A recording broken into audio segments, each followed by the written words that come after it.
Hi everyone, welcome back to another video from Crazy Gamer. In this video, I'm going to show you how to change graphics settings in Diablo Immortal. Whether you are battling demons on your mobile device or PC, fine-tuning your graphics settings in Diablo Immortal can enhance your gaming experience. First of all, launch the Diablo Immortal game on your mobile device. From the homepage, tap on the menu button at the top right corner.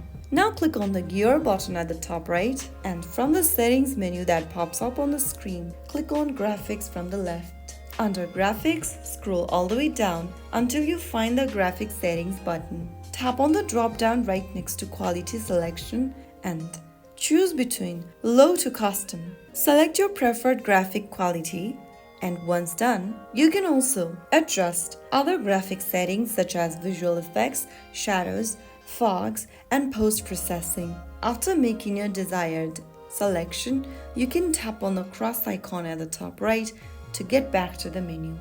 So that's how you can easily adjust the graphic settings on your Diablo Immortal game. If you found the video helpful, don't forget to like, share, and subscribe to the channel. I will be back again in the next video. Thank you for watching.